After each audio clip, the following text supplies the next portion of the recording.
Todd Soanes here. The first critical move that I want to talk to you about is your takeaway. So here's the thing about a good takeaway. It sets up the rest of your golf swing. If you got a good takeaway, you can learn a good completion to the backswing, and then a great transition, and then impact, and then finish. If your takeaway is off, well, then everything else is going to have to compensate for it. So let's talk about the first critical move, what it is, a good takeaway. Here's what I like to say. If you take the club away in a way that you have control of the face, you can have control of the golf ball. Now here's something I learned as a junior player that's not correct. I actually learned that when the club was halfway back, the leading edge is supposed to be at right angles to the ground. I don't believe that anymore. What I believe now is that's open. So here's how I prove that to people. If the club is set where the leading edge is at a right angle to the ground, at this stage, if you clear your left hip, you start turning your left hip, the ball would go to the right unless you turned your hands over, flipped your hands at the bottom. That takes incredibly good timing. So what I would say square is when the club goes back, at the leading edge is literally at this stage 45 degrees to the ground. Now all I have to do is when I clear my left hip and look at the club, it's at right angles to where I want the ball to go. It's square. Closed club face is when the leading edge is parallel to the ground. If I clear my left hip from here, the ball would go dead left. So this is open, right angles. That's square, 45 degrees. That's closed. All right, when your club is open, what that means in your timing is it means your arms have to rotate faster than your body.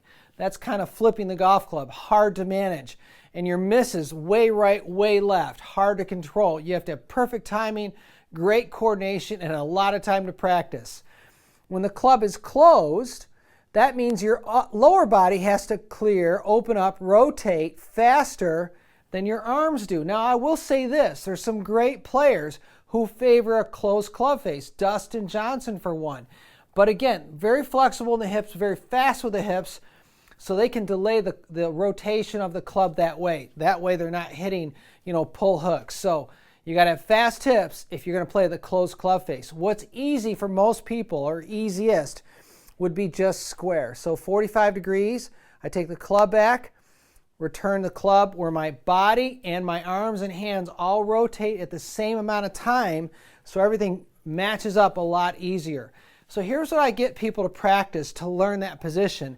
I call it a palm down hinge, and I'm specifically talking about the right palm. So when I take the club back, I want the right palm to hinge, but more toward the ground than toward the horizon. Toward the horizon would be open. Toward the ground, that's square, right? So practice, and again, I always tell people the ball can really deter you from learning to feel what you need to feel. So you can do this without hitting golf balls, and even if you do have a situation where you've got a mat in a net, you can hit balls. The nice thing is the ball's not going to fly too far, so you're not going to be consumed with how far it's going.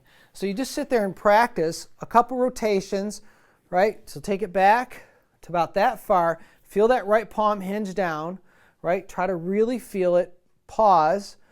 Brain starts to learn that pattern, right? Do it a few times, then maybe clear your left hip, hold the club. You're just really working on the takeaway, that part. And also, and I'll talk about this later, a little bit more about what the body does during that motion in the next couple of videos. That's coming. Stay tuned.